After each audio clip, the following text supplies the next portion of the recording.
اللهم صل على محمد طب القلوب ودوائها وعافية الأجساد وشفائها ونور الأبصار وجلائها وعلى آله وصحبه وبارك وسلم. بسم الله أوله وآخره. We have some unfinished business from session 2. It was not possible for me to put all the components together in an hour and a half. So without your permission, I decided to take out a certain part of it and relocate it into session 3. And I hope that you would approve of my decision. We ended with that verse from Surah Al-A'raf, بعد أعوذ بالله من الشيطان الرجيم وإذ تأذن ربك ليبعثن عليهم إلى يوم القيامة من يسومهم سوء العذاب. And your Lord God has declared that He will now raise, ba'atha, send against them, Banu Israel in particular,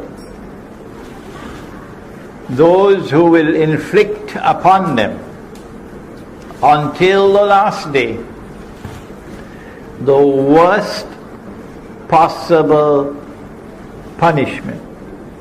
Su' al-azab. Who are they who are now going to be raised?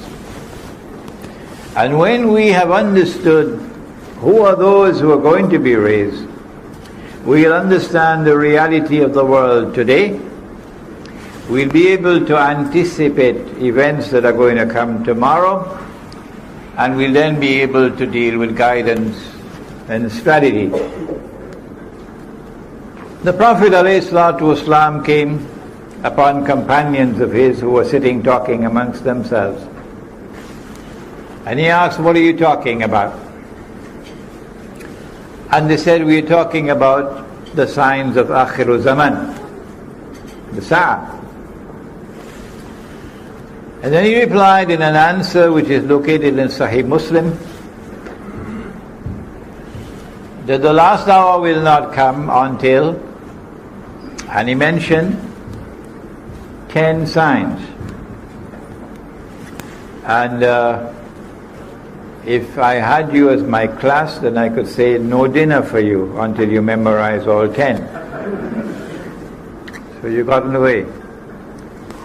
These 10 signs have not been given to us in the chronological sequence in which they will occur. No. So not because I mentioned Dajjal first, does it mean that this is the first to occur. The 10 signs are, number 1, Al-Masih al-Dajjal. Al-Masih is Nabi Isa alayhi salam. Al-Masih al-Dajjal is the false Messiah, the one who will seek to impersonate the true Messiah. The Christians call him the Antichrist.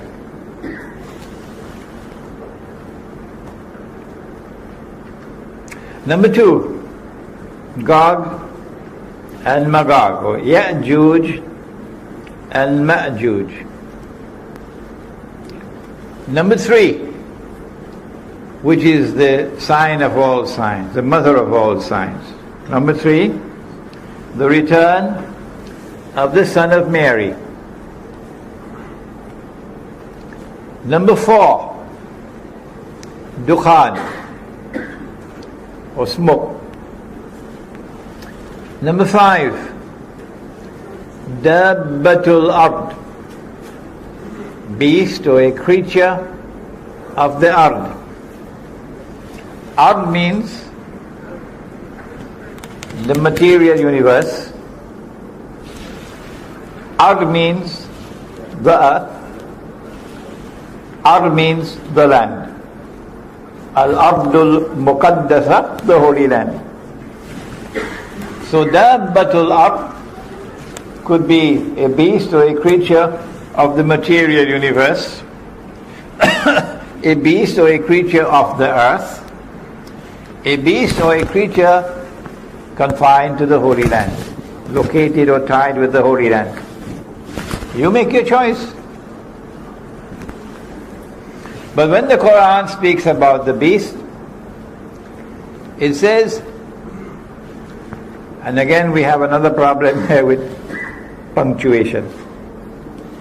The punctuation did not come with Jibreel alayhi salam. So in nearly every single copy of the Quran that you put your hands on, you see tukallimuhum, that the beast will speak to them. Whereas if we change the i'rab, it will become taklimuhum, will wound them. A beast will wound people. The context is clearly in favor of the second reading rather than the first. Number 6, that the sun would rise from the west.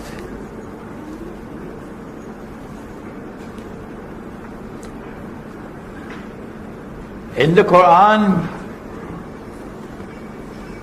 Ibrahim alayhi salam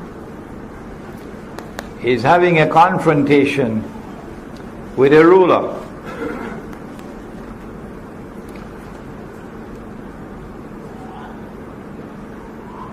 And the ruler says, "Why should I worship your Lord?"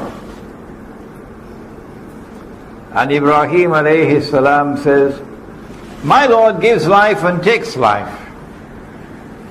So the ruler said, "But so do I. So do I." Meaning, I can give the order and your life will be taken. And I can spare you. So I can give life and I can take life. To which Ibrahim alayhi salam responded and said, "Well, my Lord causes the sun to rise from the east. Why don't you cause it to rise from the west?" My Lord causes the sun to rise from the east. If you are truthful, why don't you cause it to rise from the west? So the true sunrise is a sunrise from the east. And a false sunrise would be a sunrise from the west. But Allah also says in the Quran, "La tabdila li khalqillah," that there is no change in Allah's creation. And so we get the scientific principle of the uniformity of nature. Hadith says that the sun will rise from the west. And now we are inundated. The emails keep coming regularly about some gravitational change in the polar structure of the world, and scientific terms Imran Hussein doesn't understand. And they've been coming after me, struggling and struggling and struggling. I don't know who is paying them to do it, to convince me that the sun is actually going to rise from the west, literally. And that's what the hadith says, it's going to rise from the west, literally. And my response is, if that's your belief, well, so be it.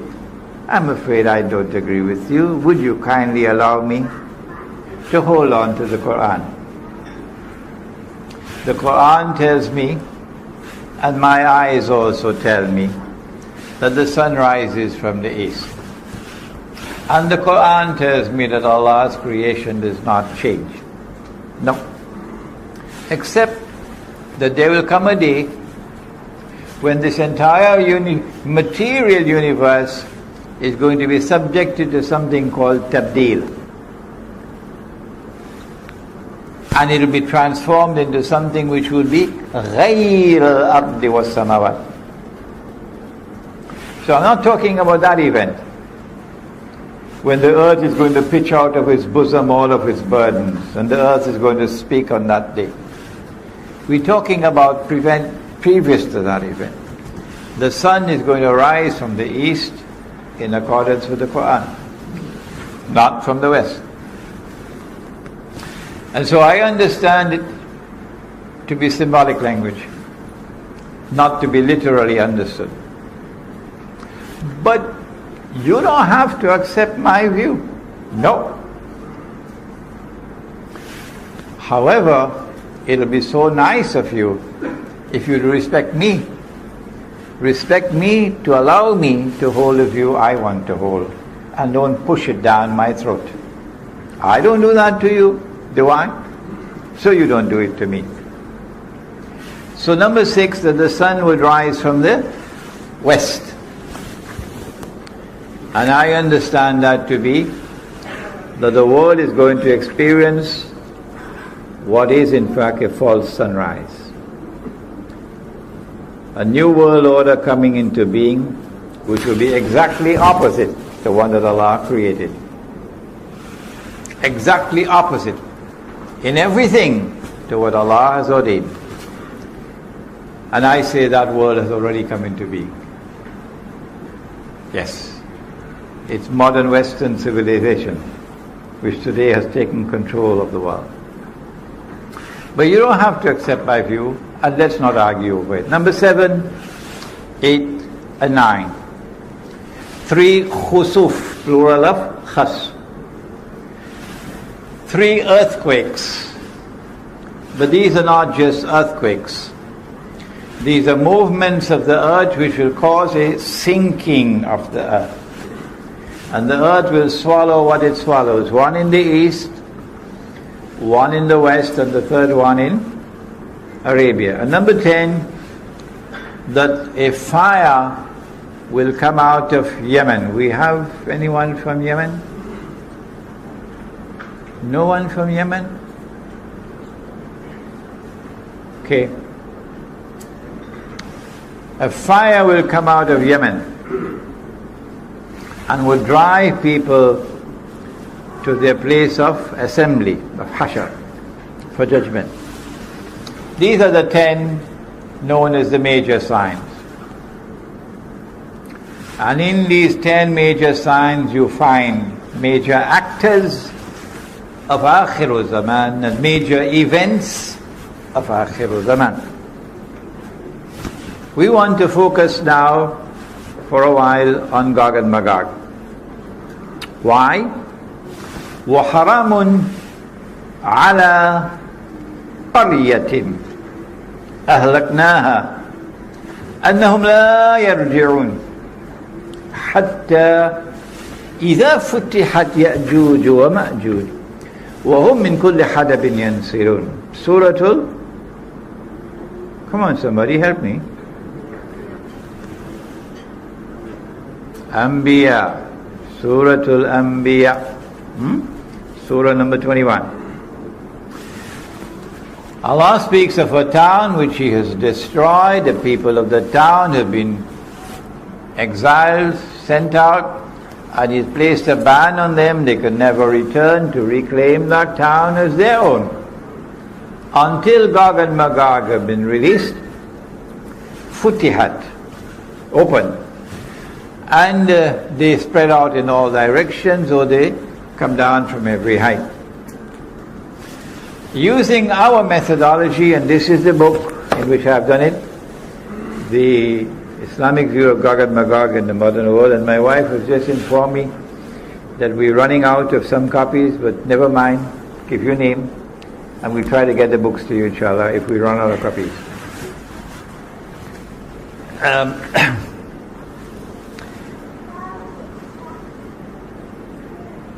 When Gog and Magog are released, and they descend from every height or they spread out in all directions, then you'll find these people returning to this town to reclaim it as their own.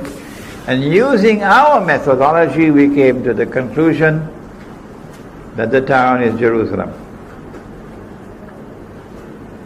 And therefore, when you see Banu Israel being brought back to the Holy Land to reclaim it as their own, which they have done today, then there must be an explanation for that. And this is our explanation. The Quran says about itself in Surah An-Nahl,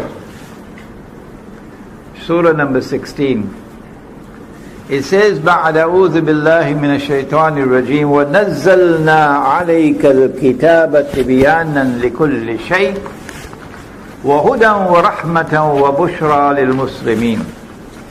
And we have sent down this book, the Quran,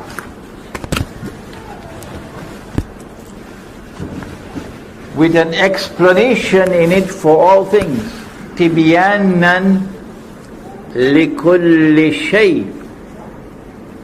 This is a book which explains all things. It doesn't tell you how to fry fish, because you don't need that guidance from Allah. But all those things wherein you need guidance from Allah, Allah provides the answers.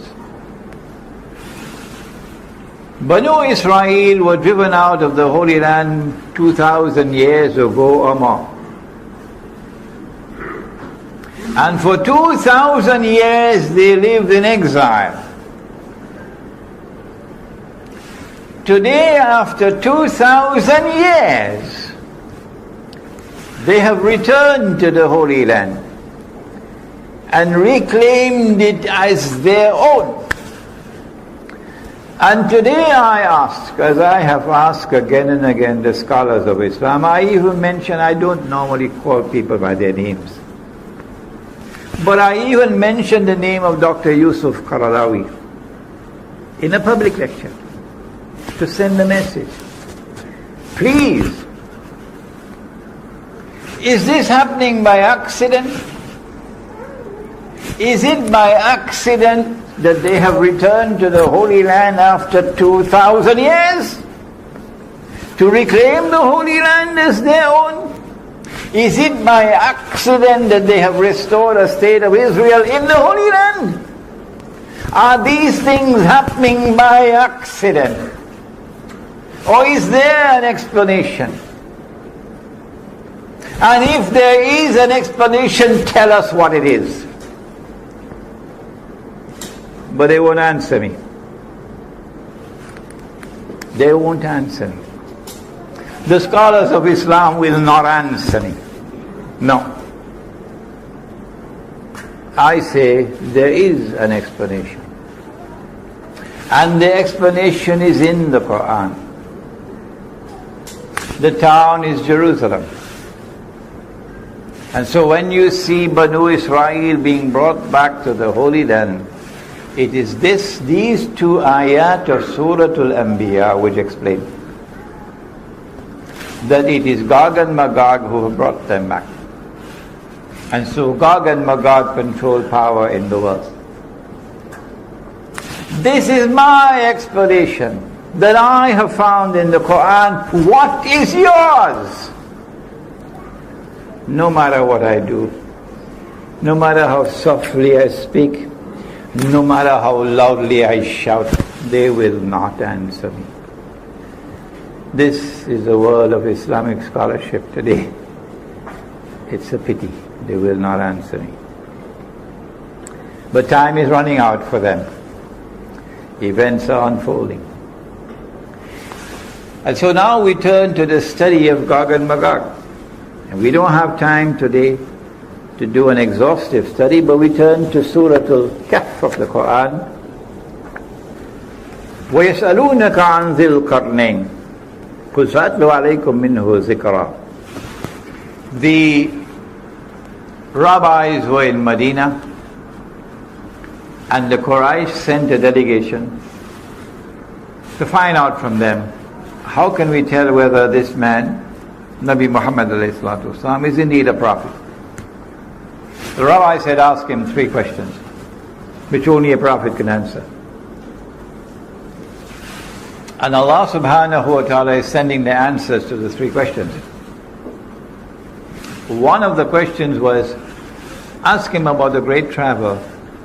Ask him about the great traveler who traveled to the 2 ends of the world. The second question was, ask him about the ruh.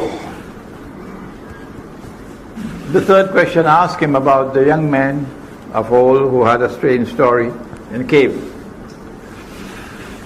In answering the questions, Allah subhanahu wa ta'ala repeats the question and then gives the answer.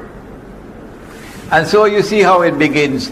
وَيَسْأَلُونَكَ عَنْ ذِي الْقَرْنَيْنِ. Question 2, وَيَسْأَلُونَكَ عَنِ الرُّوحِ. And they question thee about the ruh, the soul. But question 3, no repetition of the question. وَيَسْأَلُونَكَ عَنْ. No. Why not? Everything that happens in the Quran happens for a particular purpose.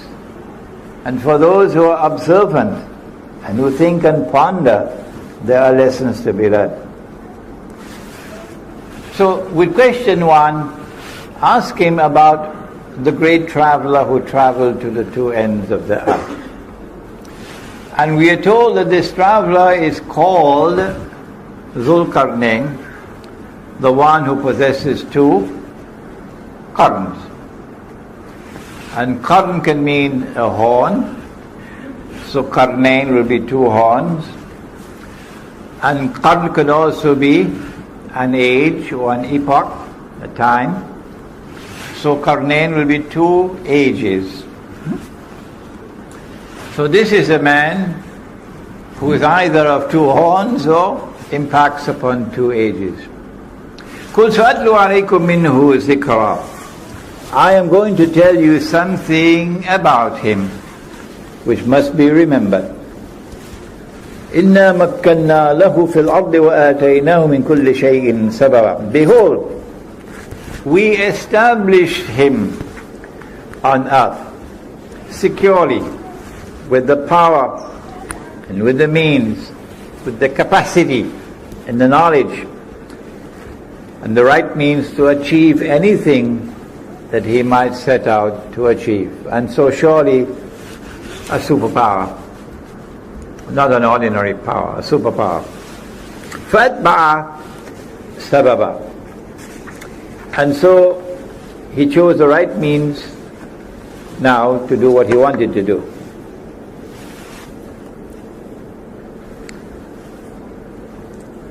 حتى إذا بلغ مغرب الشمس.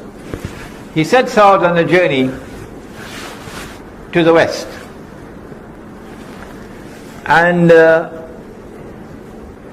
he reaches a place where the sun is setting. And there he found it setting in a body of water that was hamiyah, dark, murky, so visibility in that water will be very shallow.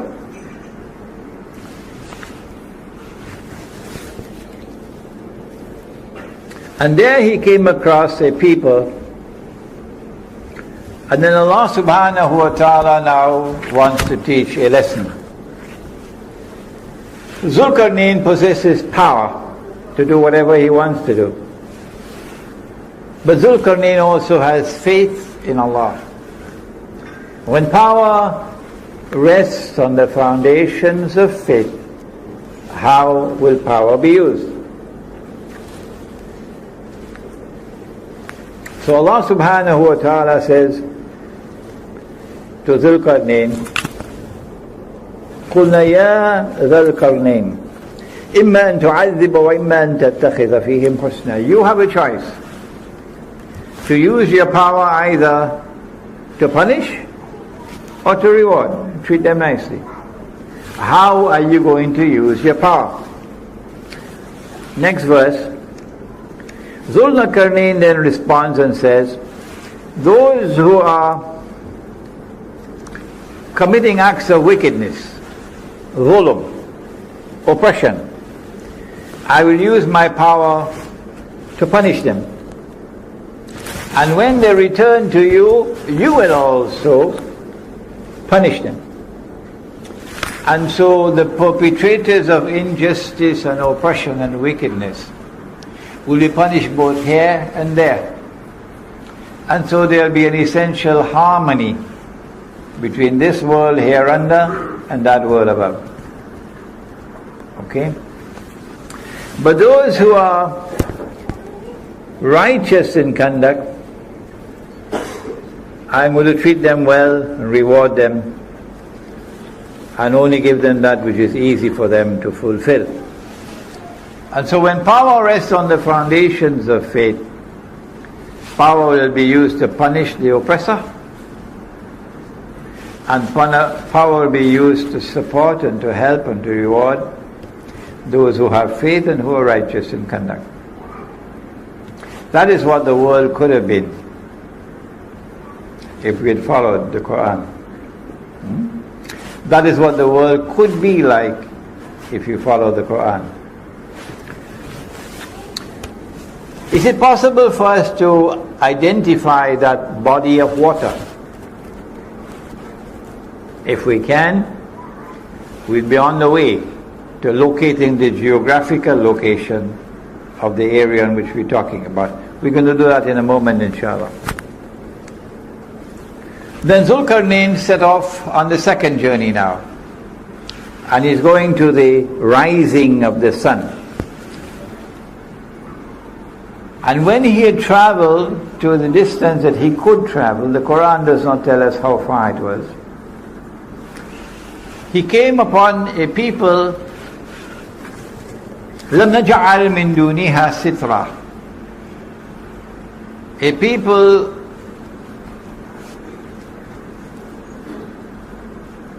sometimes the Quran is agonizingly short in expression. Agonizingly. Only 4 or 5 words. That's all that you have. لَمْ نَجْعَلْ لَهُمْ مِن دُونِهَا سِتْرًا.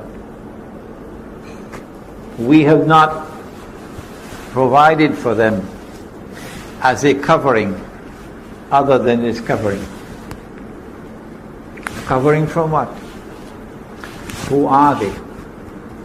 We have to try to penetrate now and give our own understanding. It appears to us that it is the natural covering that you have from the sunshine. So a people living a primitive way of life. A people living a primitive way of life. When power rests on the foundations of faith, how will power be used when it confronts a people living a primitive way of life? Will they also have human rights, primitive peoples? Or do they have less than rights that others have? Suppose you have a whole basin of oil underneath there, and this oil company has located and discovered this huge basin of oil, billions of barrels of oil underneath there. But above, it's the primitive people living this primitive way of life. Which takes priority? The rights of exploitation of the oil, or the rights of the people to live on this stuff? The false sunrise says the oil is more important. So take the people and ship them to Siberia. People are not important. You can dispense with their rights. power is used to exploit the resources of the earth for our benefit. But not Zulkarnain. كذلك.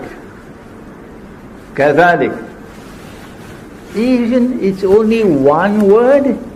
That's all. One word. كذلك. وقد أحطنا بما لديه خبرا. Allah uses one word to respond. كذلك. وقد أحطنا بما لديه خبرا. And Zulkarnain, we understood. Allah understood why he acted in the way that he did. He left them as they were, undisturbed, indicating that the human rights of even the most primitive of all people take precedence over Aramco. The human rights of even the most primitive of all people. And he left them as they were. And then he went on to the third journey, which is verse number 92. They had asked of only 2 journeys to the 2 ends of the earth. But Allah knew that they wanted to know whether Nabi Muhammad ﷺ knew about the third journey. That's why they only asked about 2. And Allah is now giving a third answer. Having given the first and the second, He now goes to the actual target of the question, which is the third journey. And it is on the third journey that you come to one of the major signs of Akhiru Zaman, which was the target of the question. They wanted to know whether Nabi Muhammad ﷺ knew about Gog and Magog. And so now he travels in the third direction. إِذَا بَلَغَ بَيْنَ السَّدَّيْنِ. He comes to a place between a pass between 2 mountain ranges. On this side are mountains, on this side are mountains. And in between there is a pass. Can we locate geographically where we're talking about? Is it possible? A pass between 2 mountain ranges. And there he came across a people, لا يكادون يفقهون قولا. He came across a people whose language he could not understand. Because their language was unique. Their language had no connections with other language in that region.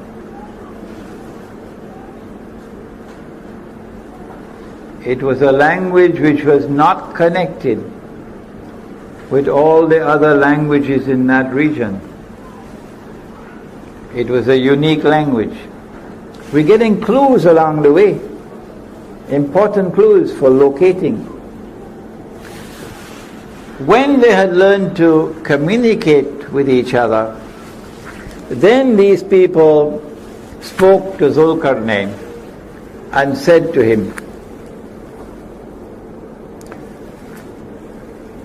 Ya Zulkarnain, O Zulkarnain, Inna Yaajuj wa Majuj mufsiduna fil ard.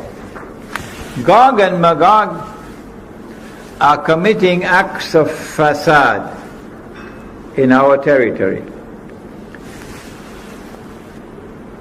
There are many sins that we can commit, but only some of them are called crimes. A sin you punished up there, but a crime you punish here as well. And amongst the crimes, amongst the criminal acts that we can commit, there are gradations of punishment. Like if you steal, cut off your hand. But the punishment that is severest of all is the punishment for fasad. It is not only that which corrupts but also destroys. So societies can collapse. Societies can be destroyed because of fasad, not just individuals or families. And fasad comes in many different forms. For example, Sodom and Gomorrah and their homosexuality. That's fasad. The corruption of agriculture. That's fasad. Many different kinds of fasad described in the Quran. And a good student will want to do some research and write a paper on fasad in the Quran. So Gog and Magog have PhDs in fasad. And so the punishment is the most terrible of all. At the lowest level of punishment is banishment. But at the highest level of punishment, it is cut off the hands and feet on opposite sides and crucify them until death. That's the worst punishment in the Quran. And this is what Gog and Magog do. But in the hadith, Allah speaks about Gog and Magog and He says, I have created creatures of mine so powerful, Sahih Muslim, that none but I can destroy them. So they have almost an indestructible power. And they use their power exactly opposite to Zulqarnain. He uses his power to punish the oppressor. But they use their power to oppress. He uses his power to reward those who are righteous in conduct and treat them nicely. They use their power to wage war on the believers. He uses his power in such a way that shows respect for human rights. Even the human rights of the Aborigines of Australia, the human rights of the American Indian tribes who loved the earth and respected the sky and the rivers and the sea and the trees and the birds far more than the American people would ever do. How do you treat these people? He respected their human rights and left them as they were, but not Gog and Magog. Today the American Indians and the Canadian Indians are in prison, and they're drinking alcohol, and they're wearing blue jeans and eating McDonald's hamburgers. That's where they are today, from what they were before. O Zulqarnain, can you help us? You have the power. Can you build a barrier to protect us from these people? He should have said, I don't need to build any barrier. I'll move in there and I'll beat them up. And they won't touch you anymore. Huh? Like if a Muslim woman is walking on the street of Brooklyn, nobody dares to molest her. Oh no, not a Muslim woman. Not in Brooklyn, not in Harlem, not in the Bronx. Because you make the mistake of molesting a Muslim woman, all the men will be on you like tigers. And they'll teach you a lesson you'll never forget. So I don't need to build any barrier. I'll go and teach them a lesson they'll never forget. But no, he didn't say that. They said, we're prepared to pay you. He said, I don't need your money. What Allah has given to me is more valuable. He recognized that even though he had this power, his power was not enough to be able to go and teach them a lesson. So he agreed to build a barrier, recognizing that their power was so great that even he could not defeat them. What I need from you is your labor. Help me with your manpower. And I'm going to build a barrier between you. Now number 96, verse number 96. Bring me blocks of iron. And so that has to be a geographical location where there's iron ore. It has to be a geographical location where there are mountain ranges and a pass between the mountain ranges. It has to be a geographical location where on the left you have a body of water which is so dark and murky that visibility is very shallow, okay? And it has to be an area where there are large deposits of iron ore. Bring me blocks of iron. And after he had covered the pass with blocks of iron, he said, build a furnace, blow with your bellows, and now bring me molten copper. So he poured the molten copper, and the engineers, we have an engineer here, tells me that this is to prevent rust. And after he had built the barrier and covered it, the Quran speaks, it changes from the word saddain to use another word, sadafain, in verse number 95. آتوني زبر الحديد حتى إذا ساوى بين الصدفين. Previously the word used was saddain, but now the word used is sadafain. Saddain is two barriers, two mountain ranges, but sadafain is something else. It is like the two sides of a shell. We're going to have some pictures of this now. The two sides of a shell. You've been to the seashore.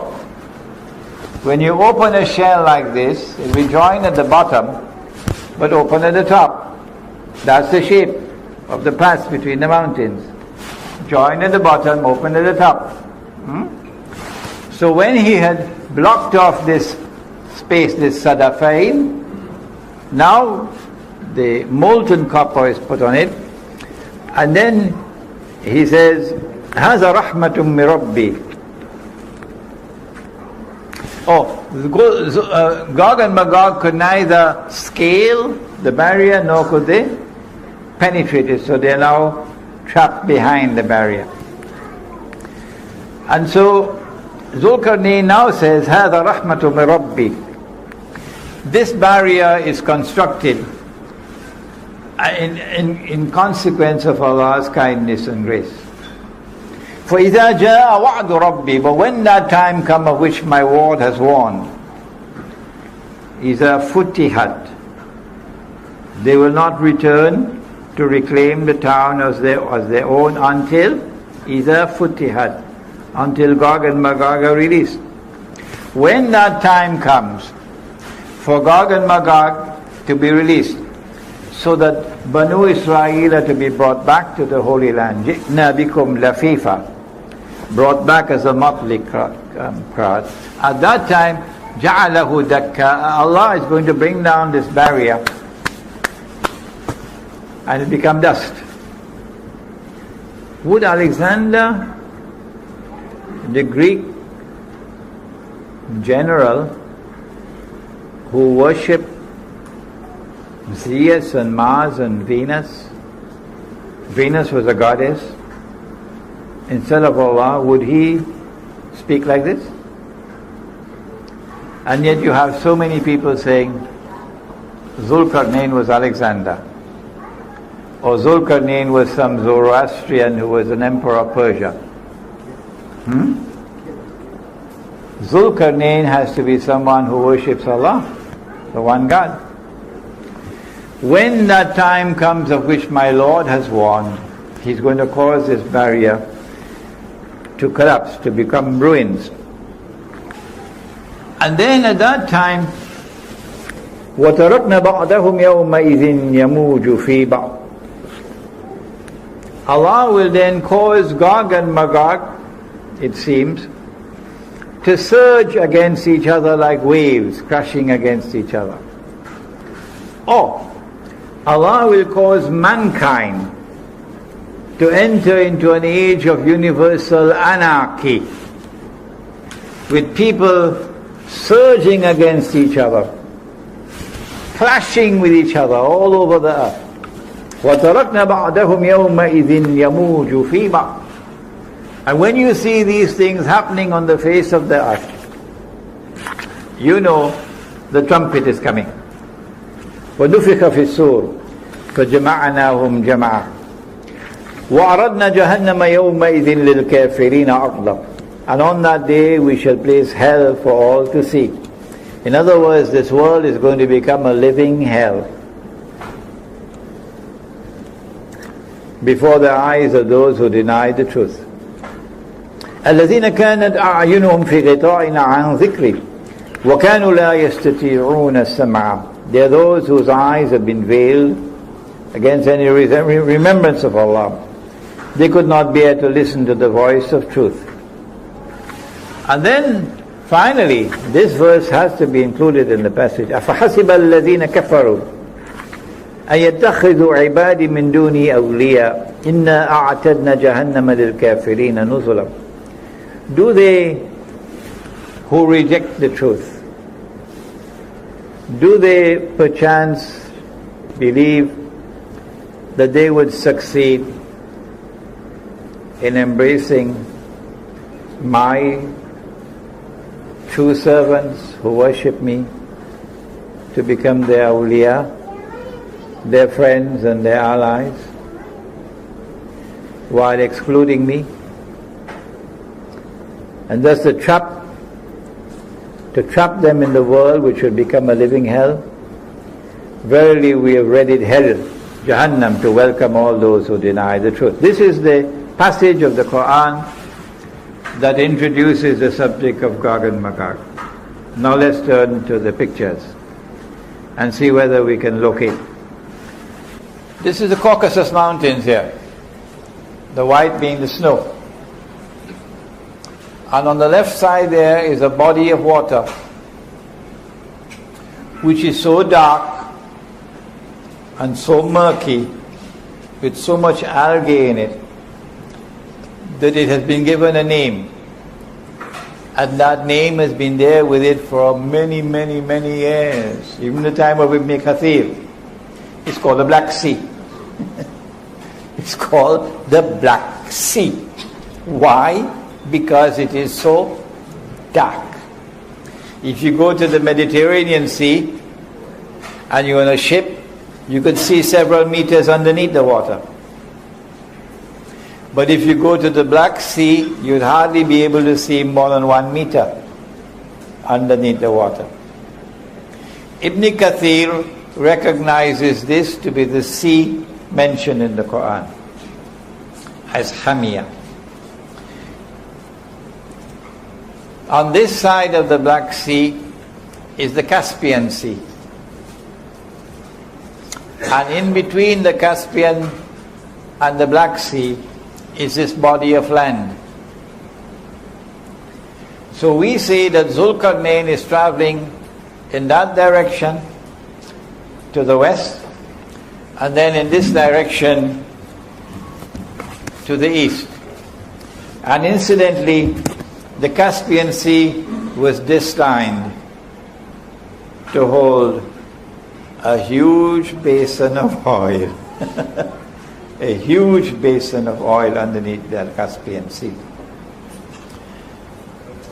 The Caucasus Mountains are an unbroken range of mountains from that end to this end.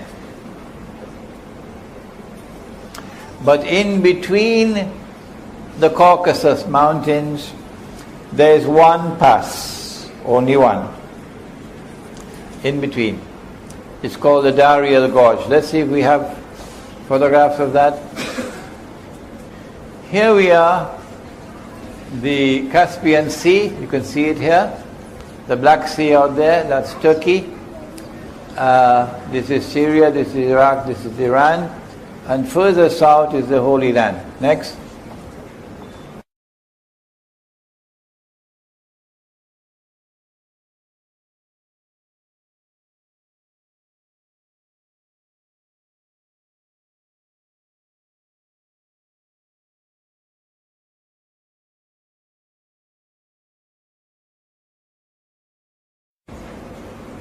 Here's a better photograph of the Caucasus Mountains, Black Sea, Caspian Sea next.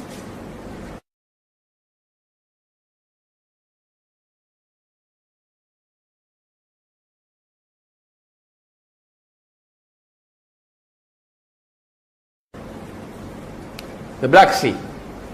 You can see how black it is. And I have this photograph in my book, Gog and Magog. The Russian fleet, nuclear-powered Russian fleet,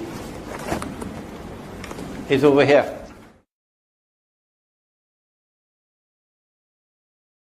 Over here. So,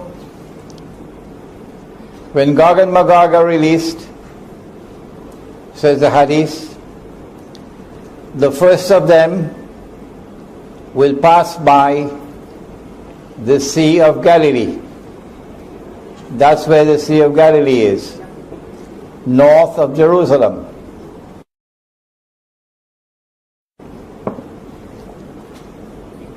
The Sea of Galilee is north of Jerusalem. And Gog and Magog are heading for Jerusalem.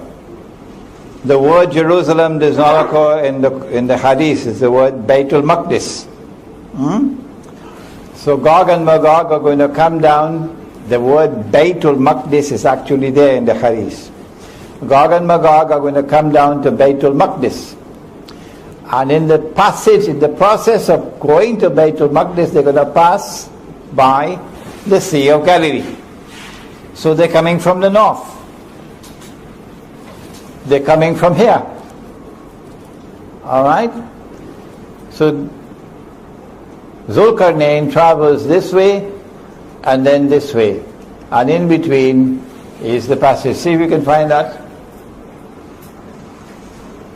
The passageway between. Here we are. There is the gorge, and there's one side, and there's the other side. And it's like an open shell. See, the Quran is describing this Sadafain. There they are again, the Sadafain. Go ahead. Oh, terrible. An open shell. No, this is better than the one I have in my book. The one in my book is really ugly. An open shell. So we see the two sides of the shell there. Alright? So previously the Quran had used the word Sadain, but now it uses the word Sadafain. The two sides of an open shell like that. Go ahead. Better. There you are. The two sides of an open shell. There you are, and that's the gorge in between. Go ahead.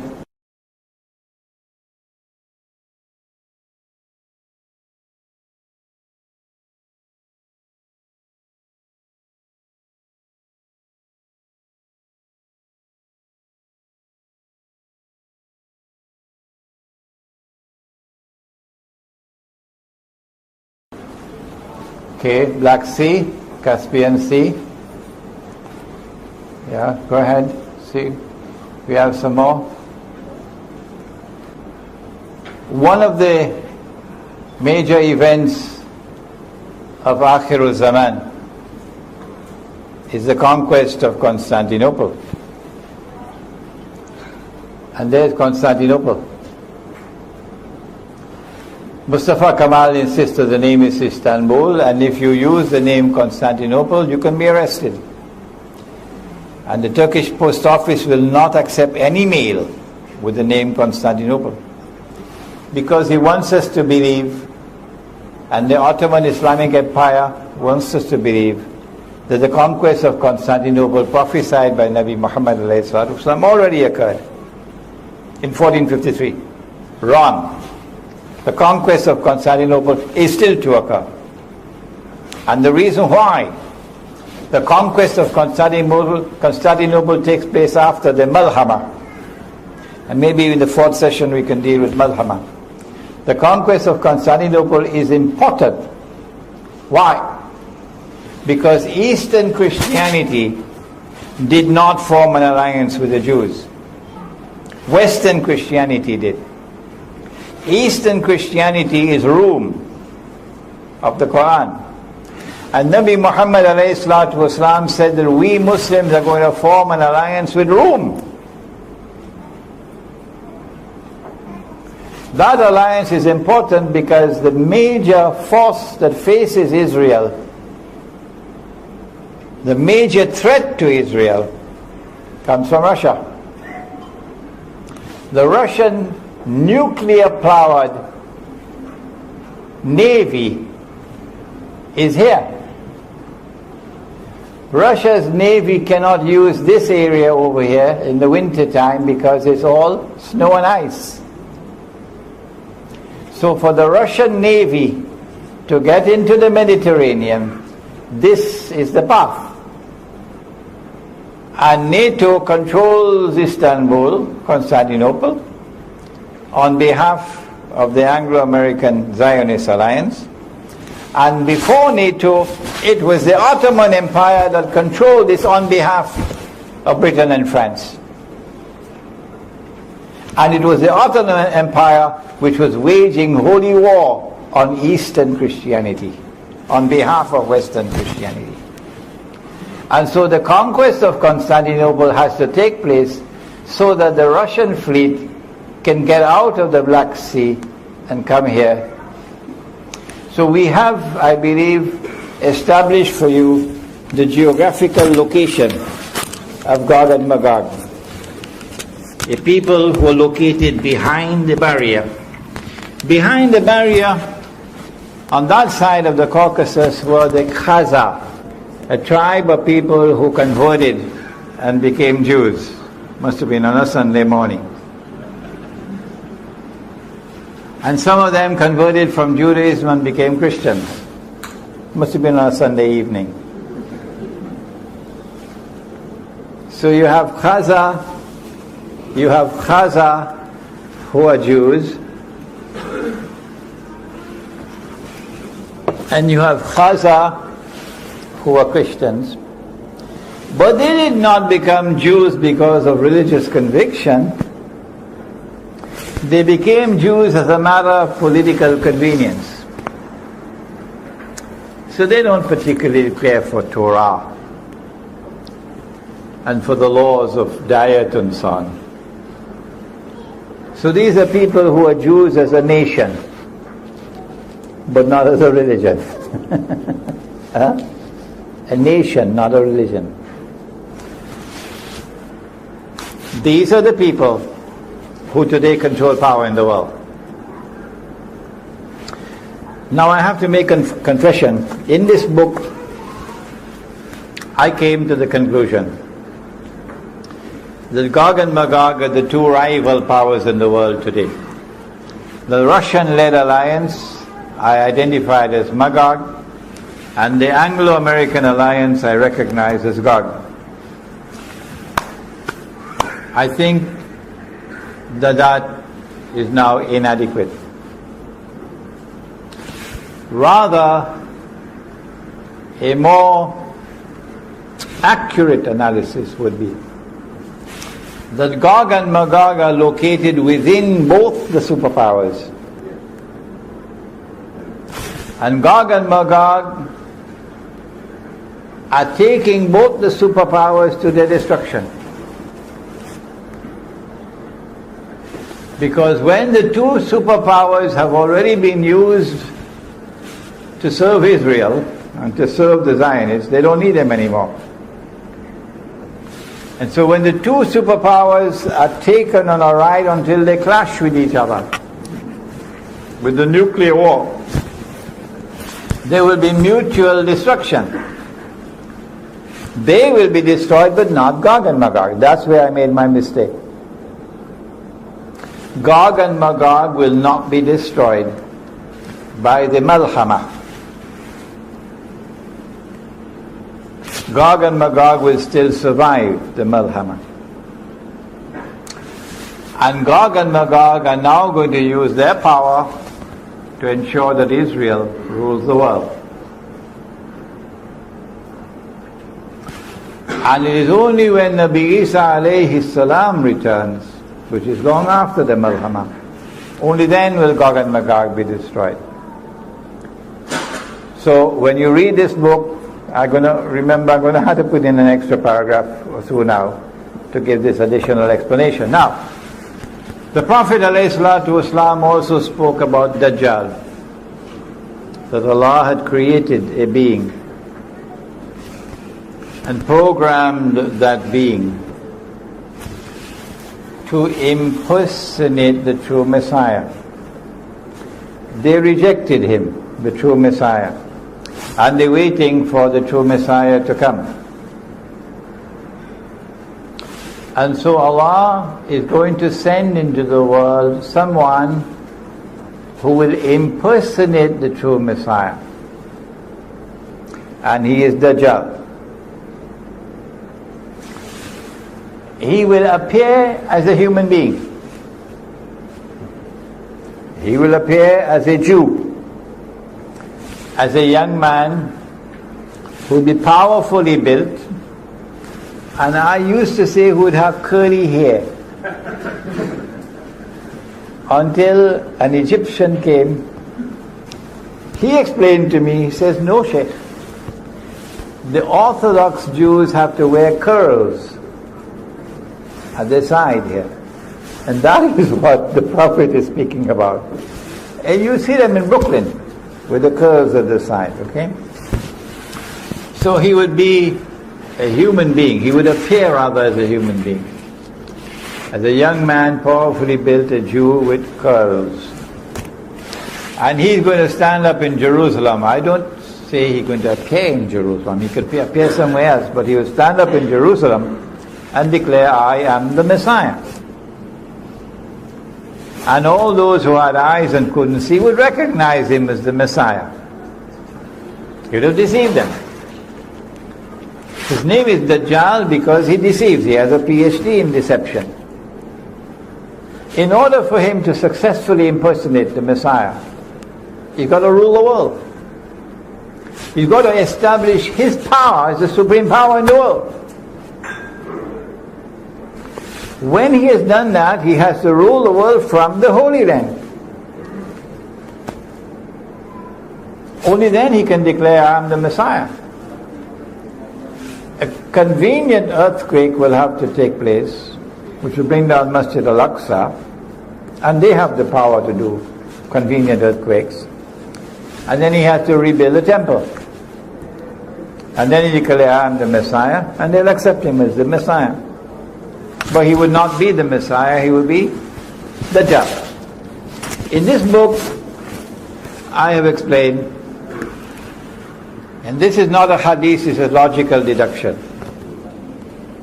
In order for him to successfully impersonate the Messiah, number one, he'll have to liberate the Holy Land, which is under control of Muslims. Liberate it for the Jews, that is. He's already done that. He's already done that. Number two, he'll have to bring the Jews back to the Holy Land to reclaim it as their own. He's already done that. Number three, he'll have to restore a state of Israel in the Holy Land and get them to believe that this is Holy Israel when it's an impostor. He's already done that. Number four, he'll have to cause that Israel to become the ruling state in the world. Israel may already be ruling the world today, but it's doing it from behind the hijab. But in order for Israel to be recognized as the ruling state, the hijab has to be moved. Israel cannot rule the world while the United States is the ruling power. In this book, I have analyzed a hadith that when Dajjal is released, he live on earth for 40 days, a day like a year, a day like a month, a day like a week, etc. And I have come to the conclusion that in a day like a year, which was stage one, he caused Britain to become the ruling state in the world. In a day which is like a year, in stage one, Dajjal caused the island of Britain to become the ruling state in the world. And so the world experienced Pax Britannica. I'm choosing my words very carefully. So you don't say to me that the day like a year began on such and such a day. And then start mathematical calculations for me. No, I don't want you to do that. So the world experienced Pax Britannica. If you have another explanation for the emergence of Pax Britannica, do please let me know. This is my explanation. And then a day like a month succeeded a day like a year, and Pax Britannica had to give way to Pax Americana. And the United States became the next ruling state in the world, with a mysterious relationship with the Holy Land and with Israel. And my explanation is that this is Dajjal in stage number 2. If you have a better explanation, I'd love to hear it. But there's such a profound silence from the world of Islamic scholarship, and such a profound and embarrassing silence from Islamic movements, many of which now form governments in the world. They don't want to hear the subject. It's too inconvenient for them. And such a profound and embarrassing silence from scholars who otherwise are recognized as great scholars. But if the Quran explains all things, what is the explanation for Pax Britannica? What is the explanation for Pax Americana?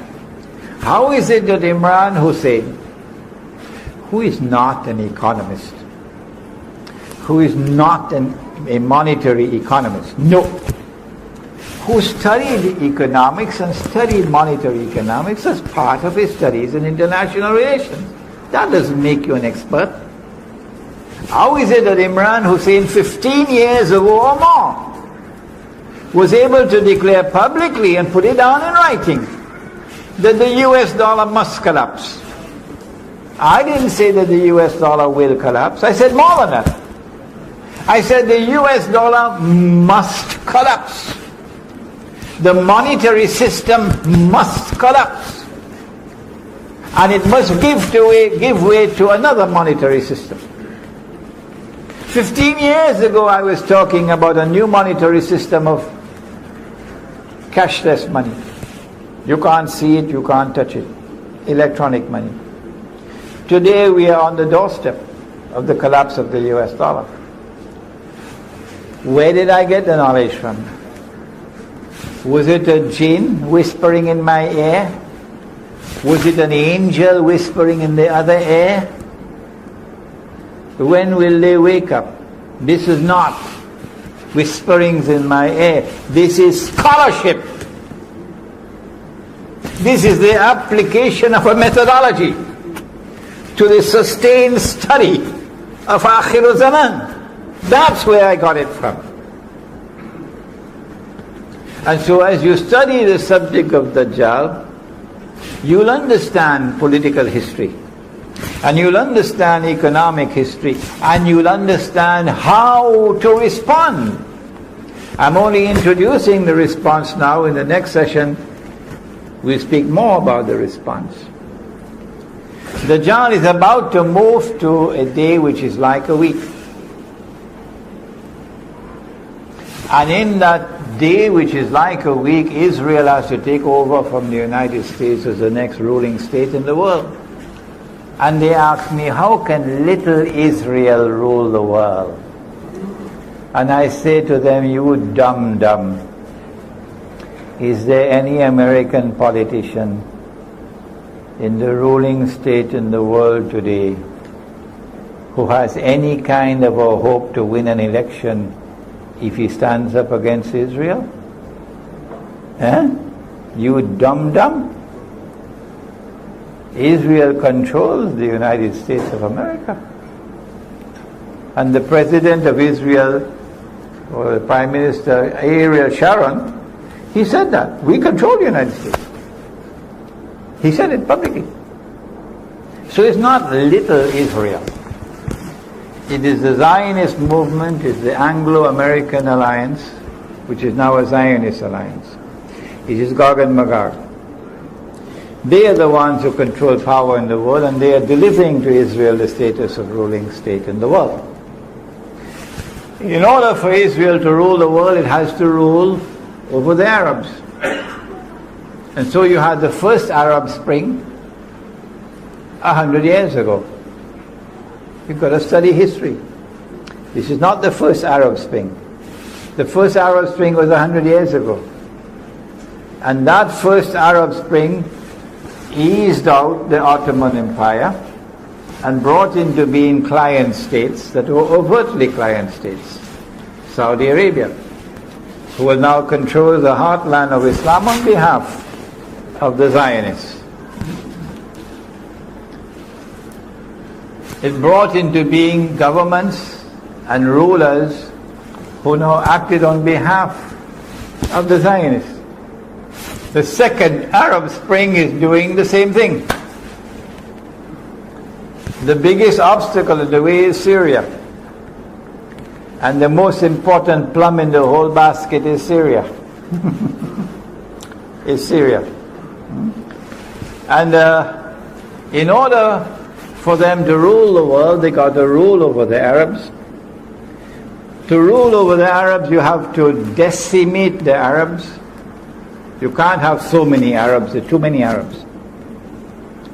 And so, وَيْلٌ لِلْعَرَبِ مِنْ شَرٍ قَدْ اقْتَرَبَ, said Nabi Muhammad alayhi salatu wasalam. Woe unto the Arabs, because of a great evil which is going to come upon them. It's close, Gog and Magog. And he prophesied that the Arabs are going to be wiped out by plague.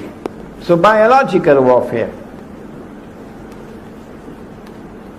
The Arab Spring is meant to lead to the Arab slaughter.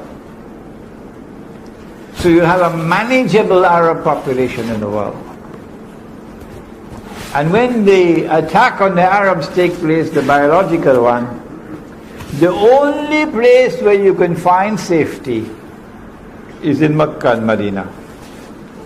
Because neither Dajjal nor plague can enter into Makkah and Medina. When Israel rules the world, it will be for a day which is like a week, a short period of time. And that will be the time of the most intense oppression for Muslims. At the end of that day, which is like a week,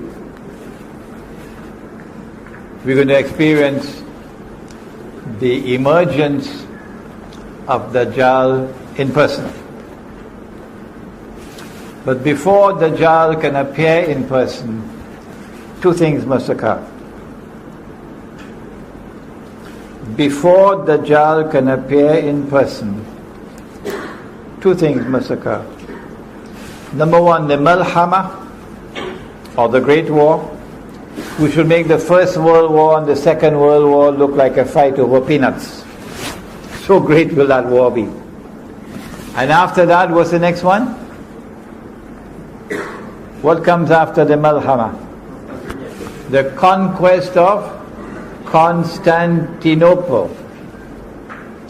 And after the conquest of Constantinople, then comes the Khuruj of Dajjal. Dajjal was released in the lifetime of the Prophet ﷺ. وَإِذْ تَأَذَّنَ رَبُّكَ لَيَبْعَثَنَّ عَلَيْهِمْ إِلَى يَوْمِ الْقِيَامَةِ مَنْ يَسُومُهُمْ سُوءَ الْعَذَابِ. Gog and Magog were released at that time. Dajjal was released at that time. But Dajjal is not in our world of space and time. But now, after the conquest of Constantinople, Dajjal will have his Khuruj. So you're going to see him in person, Mr. Dajjal himself. At that time, Medina will be attacked. Dajjal is going to land outside of Medina, in salty, marshy land outside of Medina. Meaning the Israeli armed forces are going to attack Medina. And at that time, Medina is going to shake 3 times. And every kafir and every munafiq will be thrown out. So they're going to be kuffar in Medina and munafiqun. And they're going to join Dajjal. And the angels are going to bar Dajjal from entering Medina and divert his attack to Damascus. And when Dajjal reaches Damascus, then the three main actors of Akhir Zaman will all be together in the same geographical location. Number one, Dajjal, followed by 70,000 Jews from Isfahan wearing their Persian shawls, as the hadith. Number two, someone whose name I have not mentioned so far, Imam al-Mahdi. But I do have several lectures on the topic, and we have them right here. Imam al-Mahdi. And he will be inside the masjid, and Dajjal will be outside. The time of Salat. The first time the Messiah came, Allah appointed someone to positively identify the Messiah. Who was he? John the Baptist. The second time that the Messiah comes, Allah appoints someone to positively identify him. Who is he? Imam al-Mahdi. John the Baptist said, here he is, there's the man you've been waiting for, this is the Messiah. Pointing to his cousin, Nabi Isa alayhi salam. Imam al-Mahdi is about to lead the Salat when Dajjal Nabi Isa alayhi salam comes down from the sky with his hands resting on the wings of two angels. And as he comes down in the masjid, the Imam will say, this is the son of Mary. This is Nabi Isa alayhi salam. History repeats itself, positive identification. And then the Imam will invite him to lead the Salah. I say, no, you've been appointed by the Jama'ah, you lead the Salah. And he will pray with us in accordance with the Sharia, which came to Nabi Muhammad alayhi salatu wasalam. It is after the Salat is over that he say, open the gates, because the masjid is barricaded. And Dajjal is outside. And Imam al-Mahdi is inside. And Nabi Isa alayhi salam is inside. The three main actors of Akhir Zaman in one place. Damascus. So the story of Damascus is not going to end with some foreign armed and foreign finance people overtaking the country on behalf of the Zionists. The story of Damascus will end only on that day. As he opens the gate and Dajjal sees him, Dajjal is going to melt like salt melts in water. And he's going to flee. Running. Today they're stamping their feet on the earth as bloody oppressors. But tomorrow they're going to be running. Yes, tomorrow they're going to be running. So good news for Gaza, hold on. Tomorrow they're going to be running. And Nabi Isa alayhi salam will pursue him and overtake him in a place called Lud and kill him. It is my opinion that when he is killed, he's going to pass into non-existence. Because he was programmed to act as he did. So he doesn't have to stand before Allah for judgment and to answer for his conduct and to be rewarded or to be punished. No, because Allah created him as a special creation. قُلْ أَعُوذُ بِرَبِّ الْفَلَقِ مِنْ شَرِّ مَا خَلَقَ. An evil creation to test mankind and to punish mankind. How do we respond to the awesome facade of Gog and Magog? And how do we respond to the oppression of the Dajjal? My answer is, you can't beat them. This is a sinking ship. They're taking all of mankind down with it. And if you're on board a sinking ship, and you know it is sinking, and you cannot prevent it from sinking, what do? Do you collect money and build $1 million masjid? Huh? No. If you on board a ship and it's sinking, and all those who go down with that ship are going into the hellfire, you can't prevent it from sinking, then the only thing that a sensible, intelligent person would do is to get off that ship. And that's what the young man did in Surah Al-Kahf. It is a philosophy of withdrawal from a godless world to preserve faith. Let us end now with the hadith. The Prophet said, sallallahu ta'ala alayhi wa sallam, there are some who would have difficulties with the Prophet, you know. Why did he say this? Why can't we be a part of mainstream society? What's wrong with the blue jeans Jamaat? So why did he say it? But this is what he said. He said the time would come when a believer, in order to preserve faith, would have to flee to the mountainsides where rain falls and take with him some sheep and goats, which means withdrawal from the godless world to preserve faith. This is our response. Those who choose to remain in the cities, you must know that every city and every town is going to be destroyed. Surah Al-Isra. And those which are not destroyed are going to be punished with terrible punishment. We say withdraw to the remote countryside and build small communities of people who worship Allah with sincerity in their hearts. And we call that the Muslim village. The Muslim village will unite our people. So no sectarianism. No. The Quran and the Sunnah will unite our people. I have much more to say on the subject, but that will be in the next session, inshallah. ربنا تقبل منا إنك أنت السميع العليم وتب علينا يا مولانا إنك أنت التواب الرحيم برحمتك يا أرحم على نار الجحيم الله فهب لي التوبة واغفر ذنوبي فإنك غافر الذنب العظيم إلهي لست للفردوس أهلا ولا أقوى على نار الجحيم الله فهب لي توبة واغفر ذنوبي فإنك غافر الذنب العظيم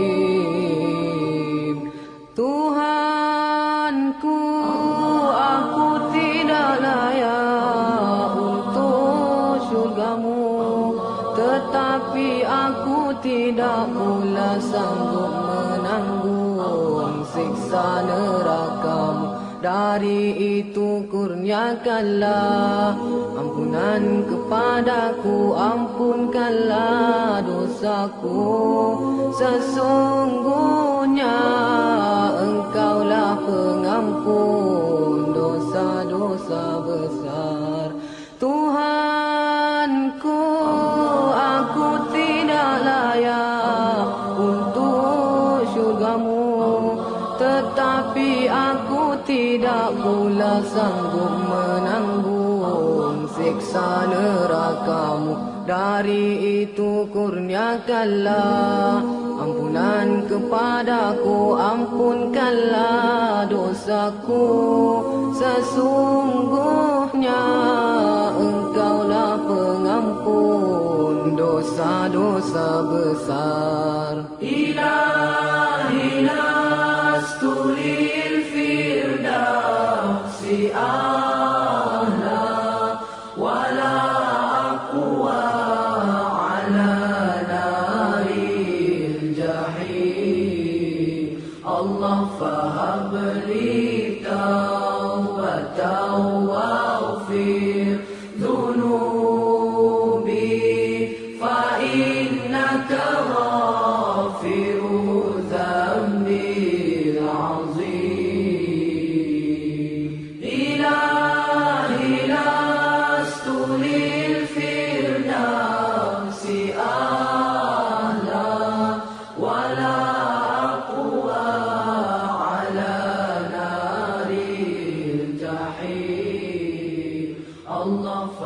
قبل